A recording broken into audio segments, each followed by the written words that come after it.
You're listening to the Feed Your Wild podcast, a conscious lifestyle show about all things nourishing for your body, mind, and soul. I'm Vanessa Rodriguez, and join me for candid conversations with changemakers, exploring health and wellness, food as medicine, intuition and spirituality, and nature-based practices that will transform your health and feed all parts of your wild self. Hello, hello, hello. Happy full moon, everybody. Oh my. We're back with a new episode on the Feed Your Wild podcast. I am your host, Vanessa Rodriguez, your intuitive nourishment guide for this episode and every episode on this podcast. I am smiling because I'm feeling the fire and the juiciness behind this season. We are in October already. We are in fall time, at least in the northern hemisphere.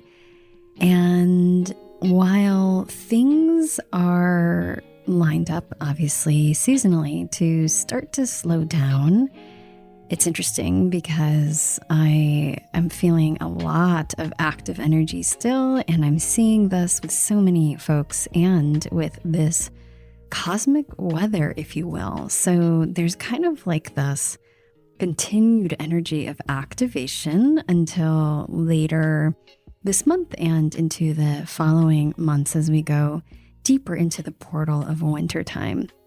So here we are, still being activated. And that is a word that I am using because it's coming up a lot, actually, in this reading. I have an Akashic reading for you for this full moon in Aries, but also in general in what is happening. So what I thought that I would do, and obviously we're going to cover the full moon today in this musing, which I will get to in just a moment. There is so much happening this month that we have to look at this astrological mapping, this cosmic weather for context.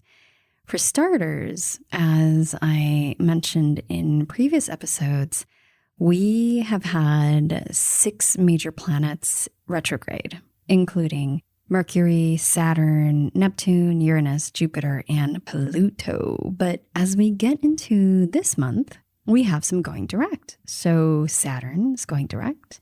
Mercury has gone direct already. And we got Pluto. So Pluto ushering in, well, all of them ushering in a different kind of energy. Yesterday, Pluto stationed direct after being retrograde since April 29th. So what does all of this mean? I know that I covered a little bit of this in previous episodes. And if you don't listen to or pay attention to astrological reports from actual astrologers, I highly recommend you do so because they can give you a lot more insight. I'm giving you kind of just like the 1-2 punch with these and sort of like the bare bones basics of what's going on as it relates to the context of the messages that I'm receiving. So Pluto, just to kind of give a little overview, Pluto is really, you could say, the planet of death and rebirth. So this is the planet of transformation. And in this case, spiritual transformation. We may really begin to see how the endings that we are experiencing, and I know a lot of people are experiencing shifts, changes, and endings, yes. We are experiencing this to guide us into a new direction and new era. I myself am experiencing this very vividly, and my own family, as we are embarking on a big move. So while we have been wanting to stay in the Southern Oregon area and looking for a place to plant roots and such, it wasn't happening. It wasn't falling into alignment, and as God would have it, the stars finally aligned for a move to happen, although it was a very unexpected move and it's all happening very quickly.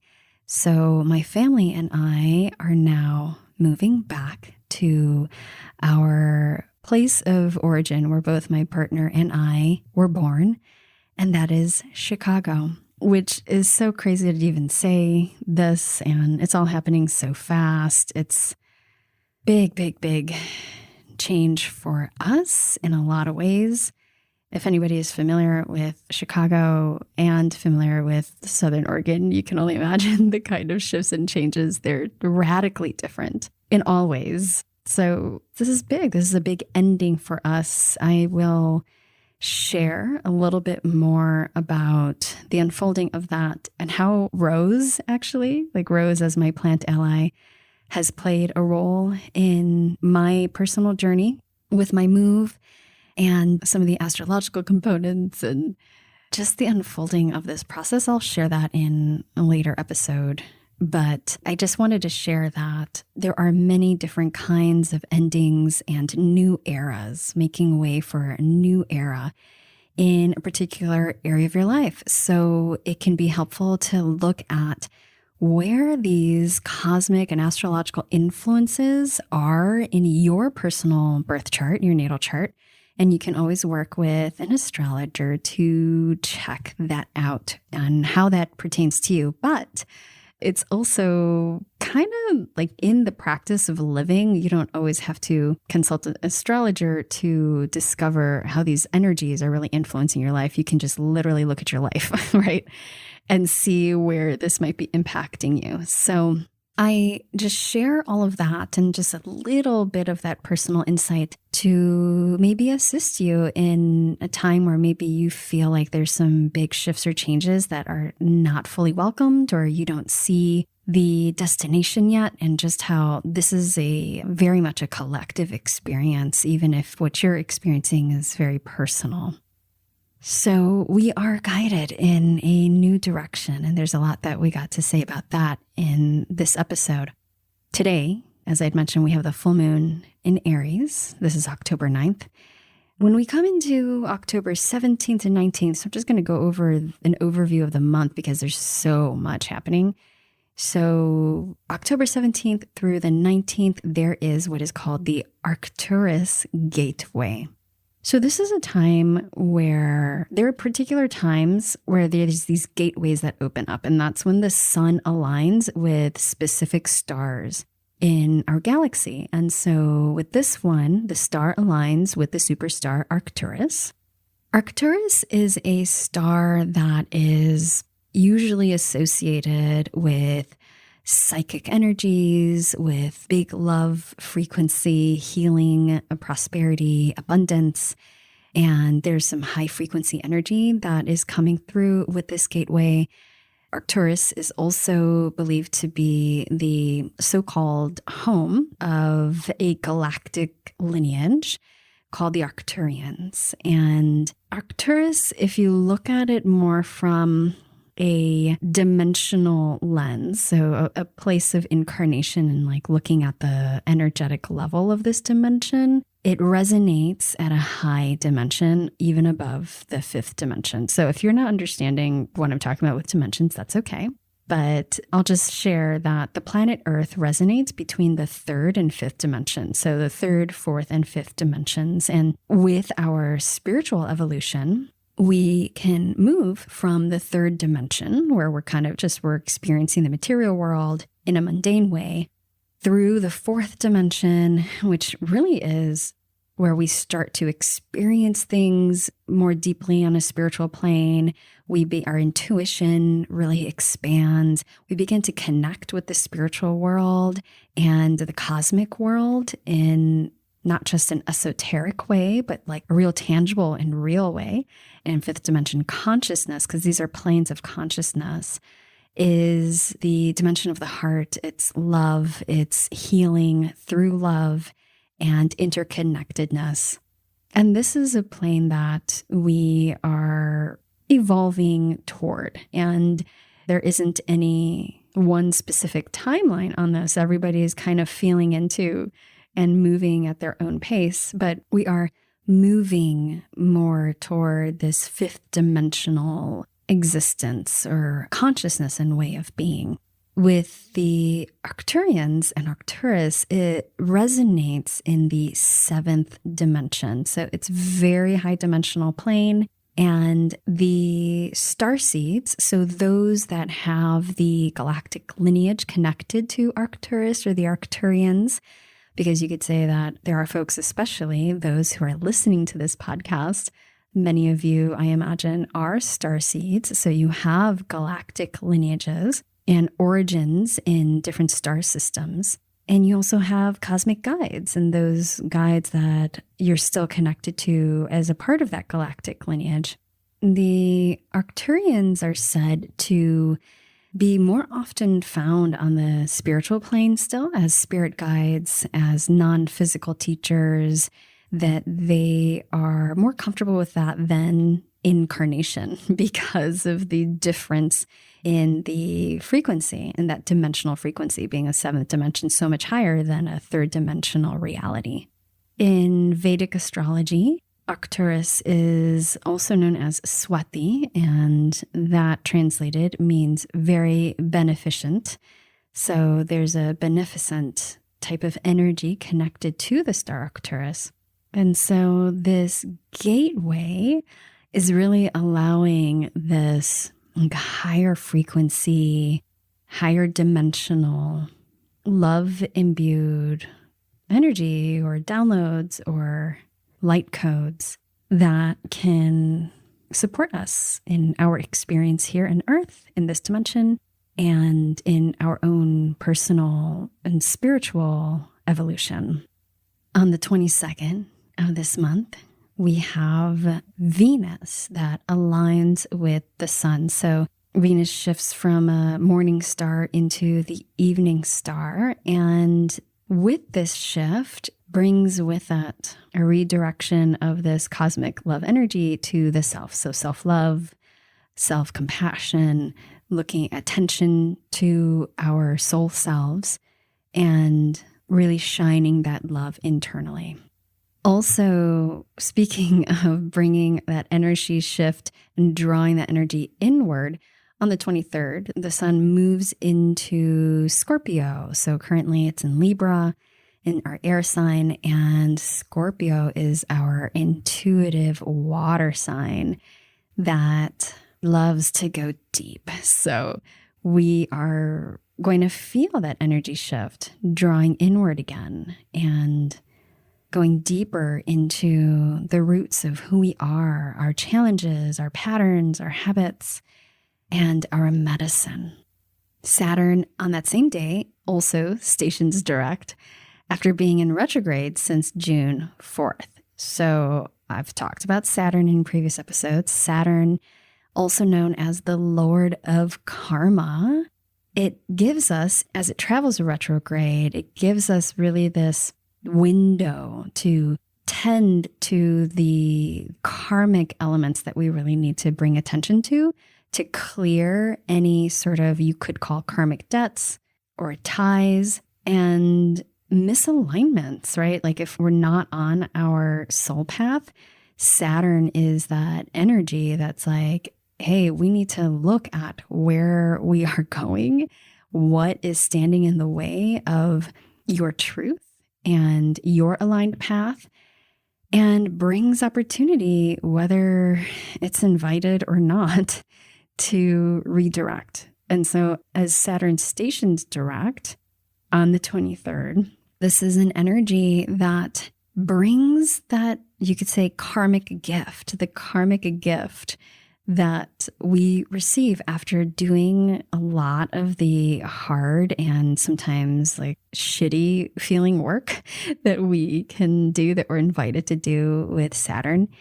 It may not feel super challenging for everybody, but it's been my experience speaking with clients and students and family and friends, and even in my own life right now, that there's some really big challenges over the past several months that, we've been invited to really be with, like we couldn't escape from. And we got to look at some pretty harsh stuff. And so there's sort of like this release that can happen around this time when Saturn stations direct, and really bringing the gifts, whether they're gifts of awareness or actual gifts that we can now see because we have tended to those challenges, to those opportunities to clear and transcend those debts or patterns, or however you want to really view that experience.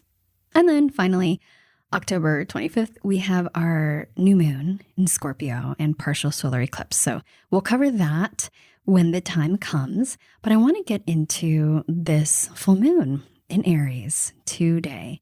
So this full moon launches us into eclipse season. And eclipse season, again, I'm telling you, right? It always heralds transformative times in itself. Eclipses really can represent jumps in our soul evolution, in our path as a collective, and in our personal lives. And they tend to really catapult us into deeper stages of awakening.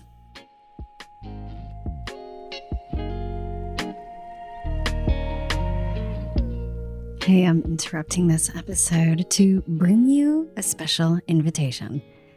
If you are a healer, helper, or a stuck empath that feels like they're really called to be in service, but just not sure how to move forward on that path, I have a special private and free training on how to create a transformative intuitive healing practice you love.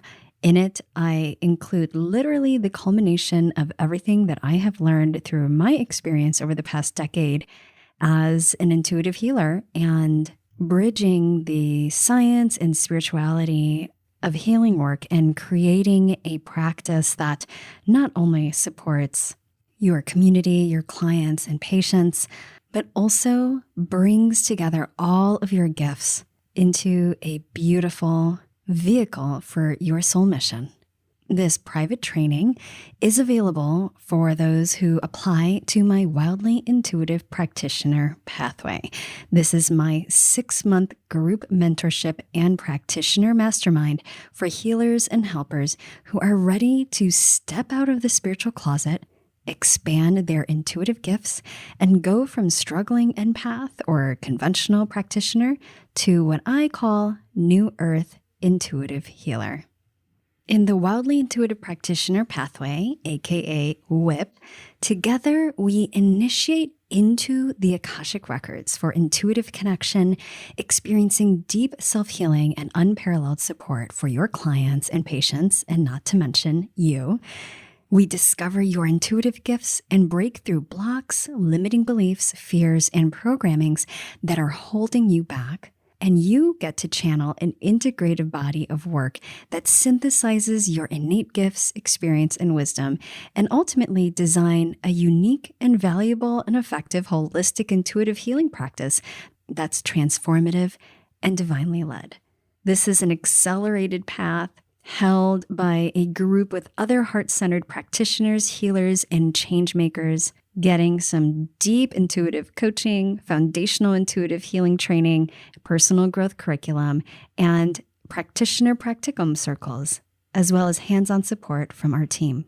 If you're feeling ready to say yes to your calling as the intuitive healing practitioner you are meant to be, I invite you to apply today and get your instant access to the advanced VIP training, How to Create a Transformative Intuitive Healing Practice You Love. You can go to wildlyrooted.com/apply or click the link in the show notes, and I'll see you on the other side. Now, back to our episode.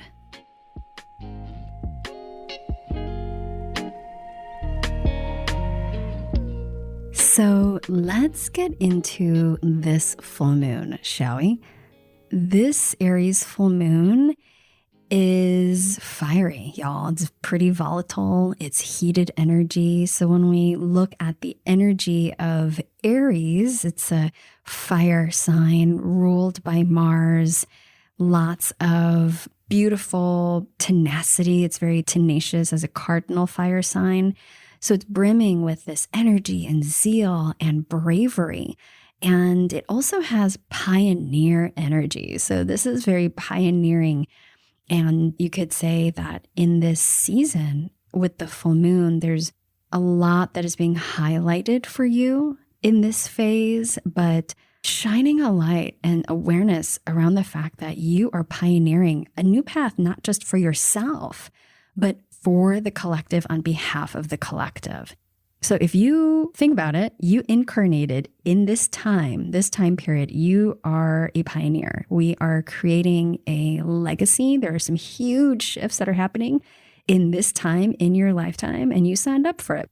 So Aries kind of represents that pioneer energy. It's also a sign of resilience.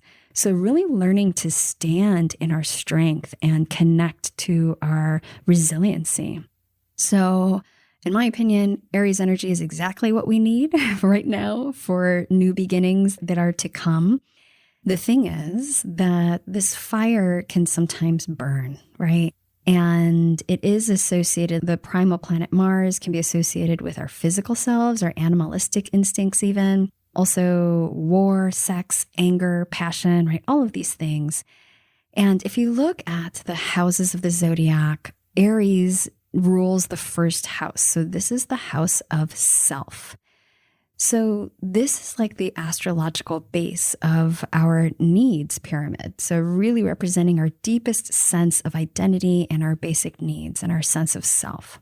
With this full moon, some themes that are coming up are around fieriness, change, deep healing, which I'm going to get into more in a moment.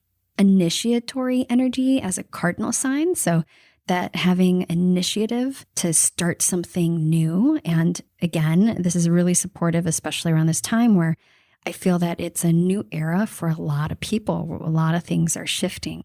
So hitting that refresh button and this fire being a vital spark and life force, really taking advantage of it and taking care of it, right? Allowing it to guide you in action and to nurture your confidence and stepping into the leadership of your own life. We see the themes of self and self-healing here, also relationships. And you could say that the relationships as a mirror or reflection, because we can utilize relationships as a vehicle for deep self-healing and understanding. When we look at the body and physical organs, so like more from a medical astrology standpoint, Aries is connected to the head. So the head, the teeth, the tongue, and also blood and arteries. What we can see if there's too much fire with this moon is headaches, migraine. So especially if you have a lot of Aries going on, or if you got Chiron and Aries, and I'm going to come back to Chiron because Chiron's very active in this lunation. Also looking at oral hygiene and oral health. Sleep issues can also be a thing. So these are just some things to kind of keep in mind if you are experiencing it during this time. There might be some influence from this moon and these energies.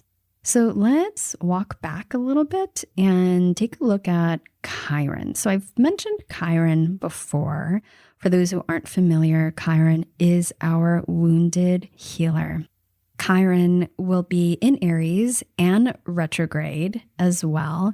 And the moon is conjunct Chiron in this lunation. So it's really strengthening the fiery energy that we'll be feeling, and it's going to be bringing up a lot of stuff from the past that needs to be resolved. This is an assertive full moon, and Chiron can very often be connected to issues around health, around sickness, illness, dis-ease, and healing.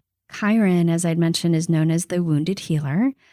Chiron had to learn to find the ability, the wisdom, the gifts, the power that come from his wounds. And so it's not about finding a cure, finding a fix for these so-called wounds. It's more about self-acceptance, deep understanding, and uncovering the medicine behind the journey and with the wounds that may be incredibly deep to ever truly heal in the sense that we might think about and ego mind wants us to heal, but really accepting the profound wisdom that can come with these scars that we have that also may have been written in the stars, that they're part of our karmic experience and pattern and the greater plan, or the lessons that we have received through those experiences, as hard as they may have been or seem. And to allow all of that to fuel our awakening. So Chiron, as the great teacher in this way, also teaches us that even if we may feel incredibly wounded and sad and broken or depressed or sick, if we continue to feel the same wound and comes up time and time again, that we can still have a deeply beautiful, soulful experience in this life and learn so much and apply that to the evolution of our soul, which spans way past and beyond this singular lifetime. But that being in the present moment in this life is so critical in our own understanding. So our wounds as gifts, our wounds as portals into deeper understanding of our own medicine, of greater knowledge and intuition, and as healers in our own right to self-heal, and if you feel called to be in service to guide others in their healing as well. I'll be talking about Chiron a little bit more in my experience with Chiron in my own life as it relates to my current life happenings in a future episode. But I really feel so deeply that this full moon is a big, big invitation and an opportunity that we can step into to emerge into that new era or that more refined path that is more in alignment, despite the hardship, despite the challenges that we might be experiencing. But through those and with those, allowing those, unearth that medicine and love and wisdom that I'm talking about with this energy. Now, Venus is also highly active under this full moon. So as I had mentioned, relationships, connection with others. We're going to probably see that fiery energy and fiery healing and wounded energy, right? This fiery healing energy, and also the wounds connected to connection with others and relationships, those are going to be highlighted in this time too. So if there's any misalignment there, if you were walking on a path that doesn't fit anymore and never suited you in the first place, that's just not going to fly anymore. It's not. If you didn't express your true self, if you haven't been communicating very well, if you feel like your boundaries were not respected or you did not respect your own boundaries, if you feel like, you know what, the people that I've been connected with or surrounded by, the chosen circle is just not supportive for you anymore, this will probably all come up under this full moon and this month. So this may mean some relationships shifting, like the dynamics shifting, communication really needing to happen, like deep, conscious communication, truthful communication, and perhaps a lot of things just coming up for review so that you can make a decision, like releasing or transmuting or what needs to be done in this particular situation. The other thing with Chiron that I feel I'm continuing to learn so I can understand on a personal level, but also understand more on like this conceptual way, that the healing that is connected to Chiron can be on its own timeline, not on your timeline, which could be incredibly frustrating and aggravating and sad sometimes. But that, again, can we connect to that healing magic and the wisdom within that particular timeline and release or let go of that control or need to have things happen and take place in one's own timeline, and that the healing is going to unfold in its divine timing. So lots here to open our eyes to pay attention to this month. I wanted to offer up some tips and just some ideas connected to body and the head, and some of the things that I'm finding really helpful, especially connected to this fiery energy with Aries. And let's be honest, on our nervous system, right? Always, always, always supporting our nervous system as we move through these challenging times like this that can really frenzy our nerves and tax our adrenals. So the number one thing that I would say and really helping to support on all of those levels would be magnesium. Magnesium. It's like the magic mineral, right? That we all need because it gets so depleted with stress and especially chronic states of stress. So one of the ways that would be really supportive with this lunation is bringing in a little counterbalance of this fiery nature with water and with a bath. So a magnesium flakes salt bath, magnesium salts would be really lovely. Ancient Minerals is a good brand of magnesium flakes. And even if you can only do a foot bath with like a bowl, if you don't have a bathtub, which I haven't had a bathtub in years. And so foot baths are a thing. Very, very beneficial and can be detoxifying too if there's a lot of stuff going on. The feet are an area that can do a lot of release. So bringing in magnesium flakes through that salt bath. Also nebulizing magnesium in a magnesium brine. So nebulizing, if you haven't heard of it before, it's utilizing a machine called a nebulizer. And it's a machine that aerates any type of substance that you put in it and that you can inhale and bring it in. And the reason why I'm bringing up nebulizing is because we're really looking at the head when it comes to Aries. So bringing things into the sinuses, the sinus cavities, and into the head area, especially magnesium, can be very supportive, very calming, and can help with things like sinuses and headaches and all of that. So again, Ancient Minerals has a brine that you can purchase. It's a spray. They'll usually call it magnesium oil. However, there's no oil in it. You want to make sure that it's just the magnesium brine, so magnesium water substance, basically. You can use that in your nebulizer. And I would just look for sources of folks that can share recipes. There's lots that are out there that are really helpful. And you can try this in times of stress. You can try this in the evening time and before bed. It could be really helpful for sleep. And honestly, I would recommend it during the full moon and just like this month in general. Sleep may be an issue here for people, especially if there's a lot circulating with the head, a lot of stimulation and fire energy in the headspace, especially for those who tend more toward vata, lots of thinking, maybe nervousness, anxious type of energy, then your sleep might be impacted.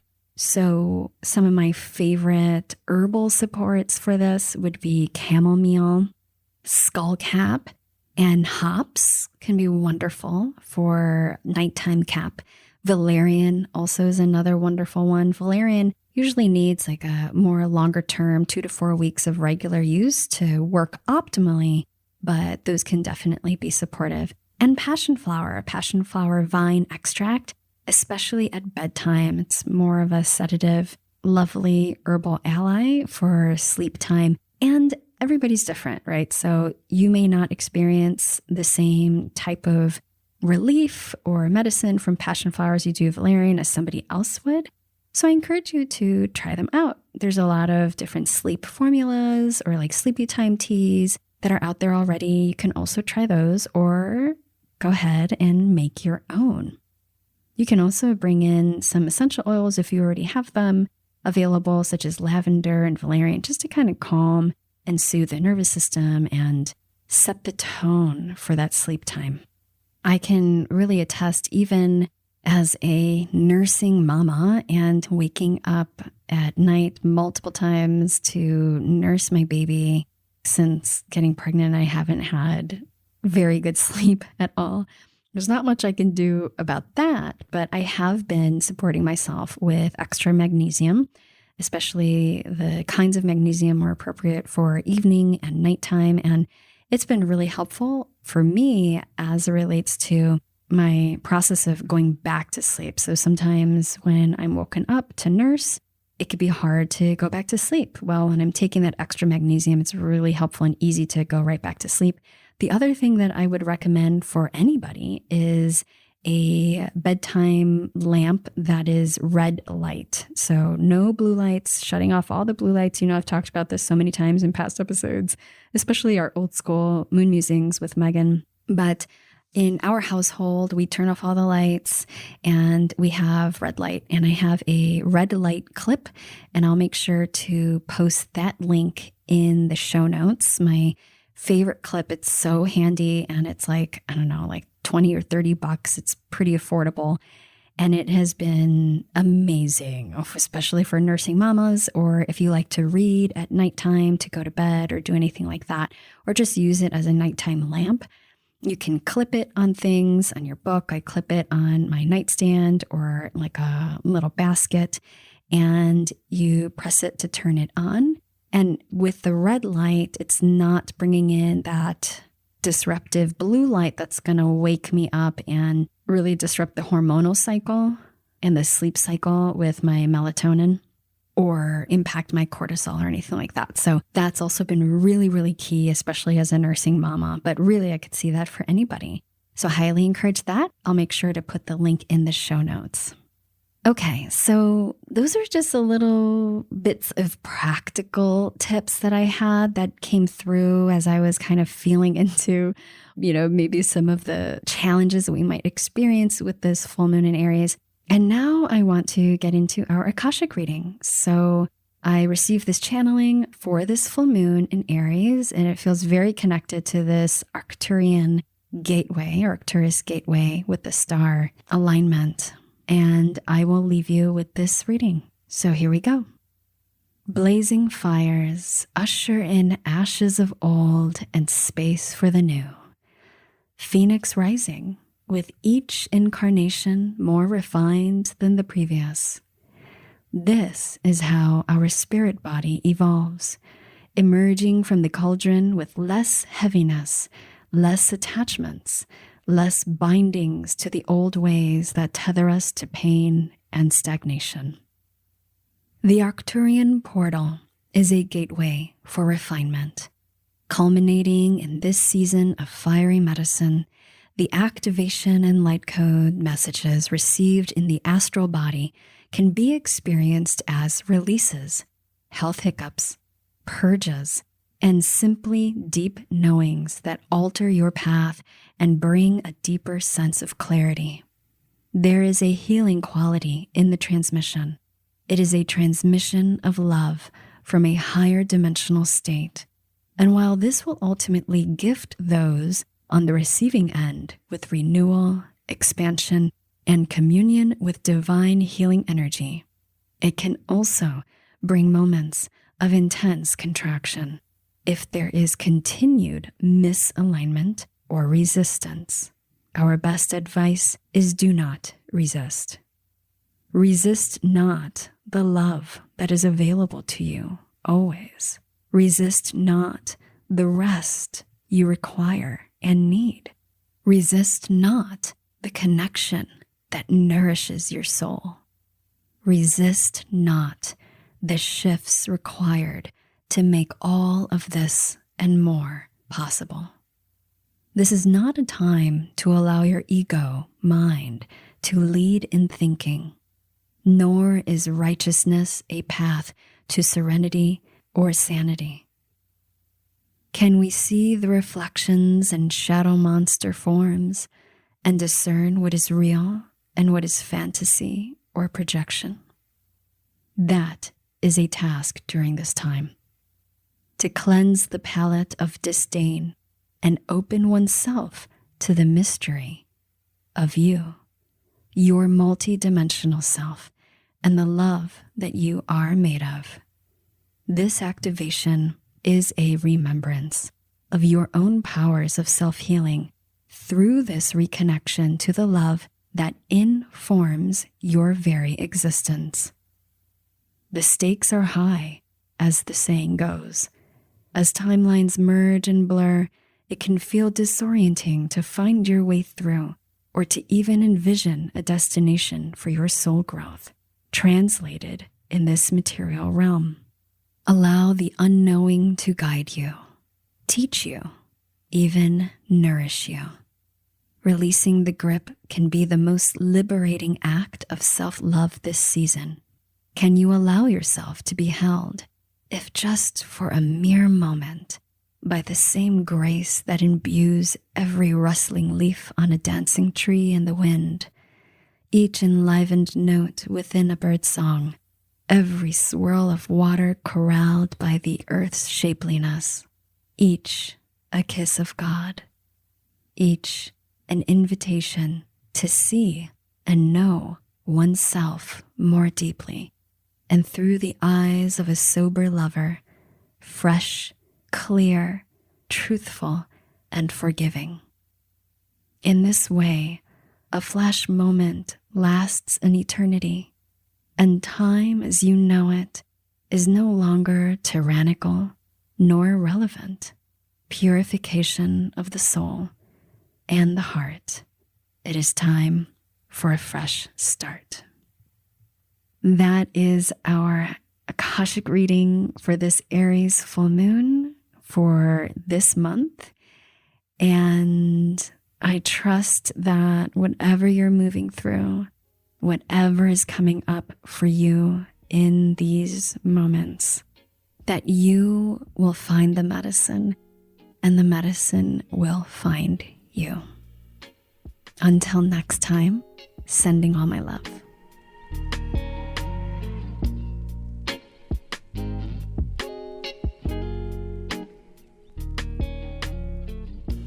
Hey there, I made something for you. One of the biggest challenges that I hear from people is that they are feeling stuck when it comes to their health. You're a smart, capable, and creative change maker, right? And you know what you should be doing for your health. So what gives? Well, it's not about willpower. And I wanted to create something that would help you to unlearn the things that are keeping you stuck so that you can get out of your own way and master the mindset of health. That's why I created Wildly Unstuck, where you'll learn the top 5 things that I have found to sabotage your health goals and what to do about them. You'll learn what it really takes to become committed and unstoppable when it comes to your health goals and find the clarity you've been looking for so you know exactly what to do to get back into alignment. And I made it totally free.